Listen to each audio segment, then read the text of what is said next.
A ver, las denuncias por corrupción que tienen están en un proceso de investigación a ver si alcanzan al presidente de la República. Y las cosas tienen que verse en la dimensión en la cual están. ¿Han habido actos de corrupción? Sí, no lo dudo. Creo que hay bastantes indicios de parte de su exministro de Transportes, de parte del tráfico de influencias que algunas personas allegadas a él, familiares, han querido estar. Sí, correcto. Ok. Ese es el sustento necesario para la interrupción democrática o ver un proceso constitucional para vacar al presidente de la República. Yo no voy a cuestionar las credenciales democráticas, por ejemplo, de Manuel, que se ha expresado hace un momento. Yo creo que las credenciales democráticas de Manuel Maciel son impecables y de quienes están también en el lado de la oposición, que quieren que el presidente Castillo dé un paso al lado en ese momento. Pero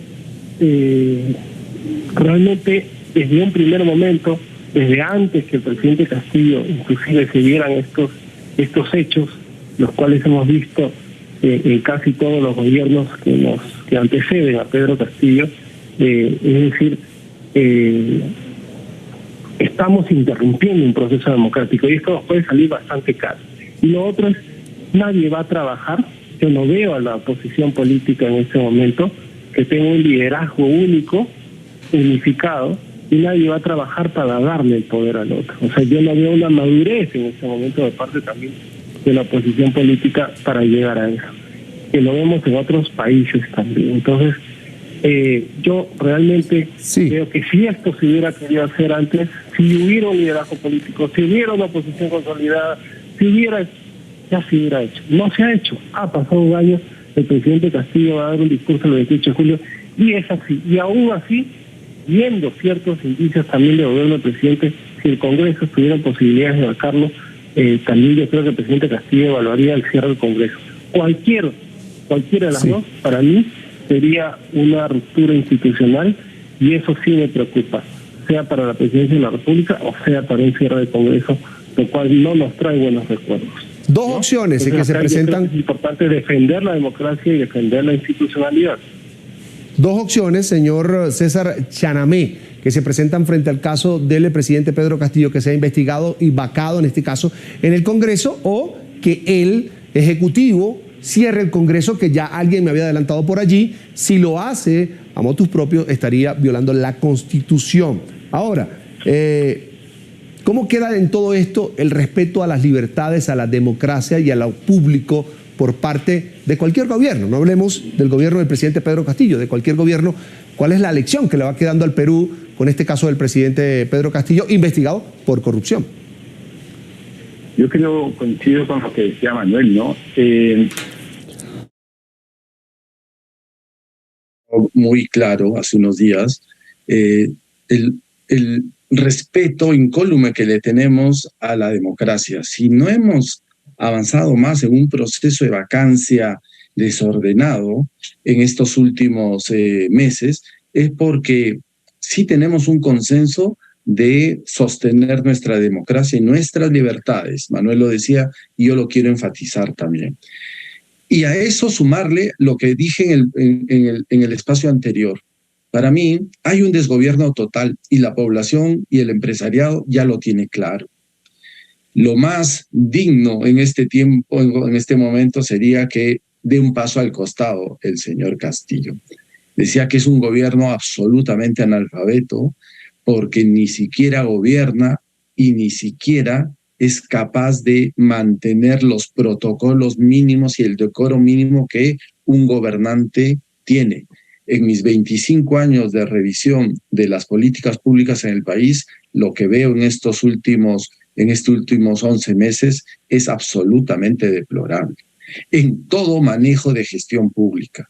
Eso me lleva a sostener que en este momento hay un desgobierno y el Estado y el aparato estatal está absolutamente parado.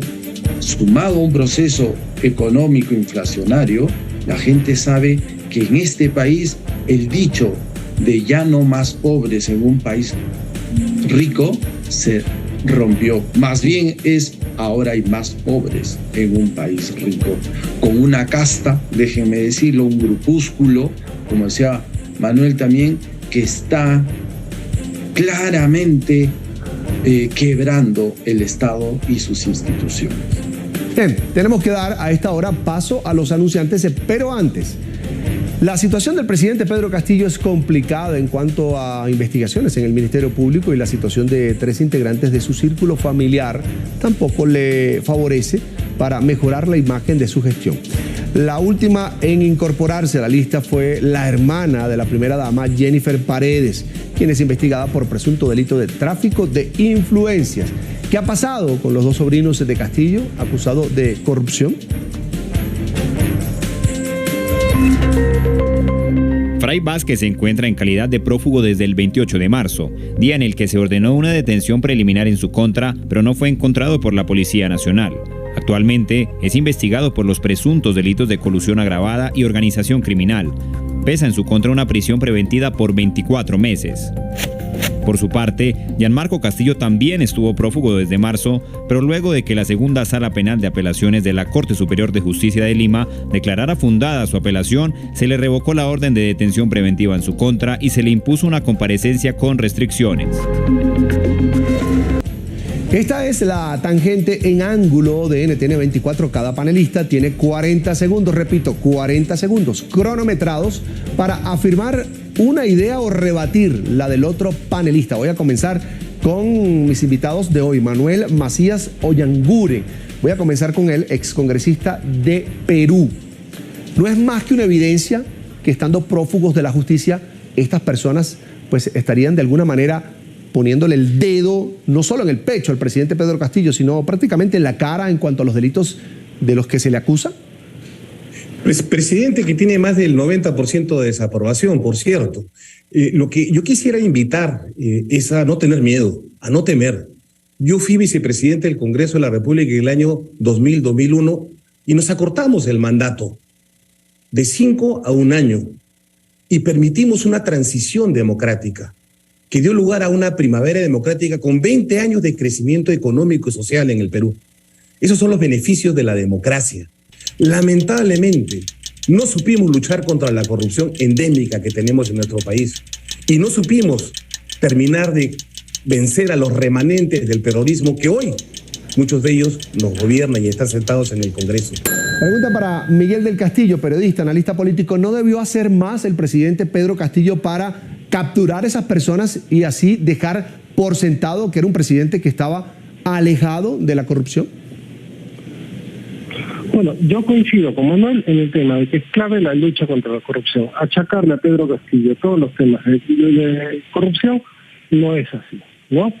Se los achacaron el primer día. Achacarle ahora que era terrorista también era algo fuera de lugar. Decirle que era comunista, fuera de lugar. Yo creo que lo que hay que hacer es ponderar las cosas, lucha contra la corrupción, no más impresentables en el gobierno y creer en el Perú para sacarlo adelante. Estamos en una crisis global y hay que luchar por ello. ¿Cómo salir, señor Chanamé, de esta crisis? Es decir, que haya justicia a pesar del poder que tiene el presidente de la República. Lo decía hace un momento, ¿no?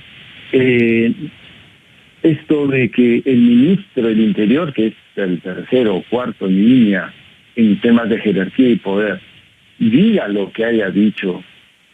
Y se rompan todos los mínimos protocolos y decoro en el manejo político, deja clarísimo que hay un problema muy serio de corrupción de varias índoles al interior del gobierno. Esto en otro gobierno, como lo dice también Manuel, ya sería suficiente motivo para que el Congreso tome las acciones democráticas y legales. Pero antes, las acusaciones que hizo el ministro del Interior, Mariano González, en su momento contra Castillo, han sido cuestionadas por el líder del partido Perú Libre. Hablamos de Vladimir Cerrón. Mariano González, exministro de Interior, habla contra el presidente y su familia. Lo califica de criminal, de temer, sugiere vacancia o que la calle lo expulse. Miserable así. El presidente tuvo a su lado y todavía hay otros más. Ese es el precio de apartar al partido. En medio de las presiones y escándalos de que enfrenta Pedro Castillo, han surgido voces desde la oposición para impulsar una nueva moción de vacancia contra el mandatario. Creo que es hora de tener un serio debate sobre el fin de este gobierno y todo lo que ello implicaría. Y una tercera moción de vacancia, efectivamente, pues puede ser la conclusión de esta saga. ¿Cómo complementamos este cruce de opiniones? Para eso está Ángulo Complementario, para hacer constructivo este diálogo de hoy. Voy a comenzar este bloque con Manuel Macías Ollanguren, es excongresista de la República del Perú, ex vicepresidente del Congreso, integra la Subcomisión de Acusaciones Constitucionales también del Perú.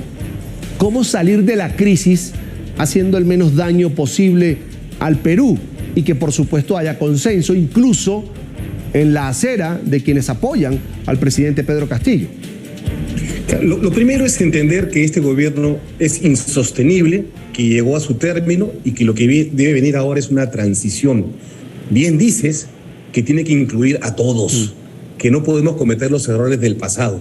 Y estoy seguro que en una transición ordenada, en la cual todas aquellas fuerzas políticas, todos aquellos peruanos de buena voluntad que deseen construir el país, reconstruirlo y establecer un nuevo contrato social, vamos a poder conseguir voltear la página de esta hora infausta, de este gobierno que no solamente es profundamente corrupto, sino ineficiente también.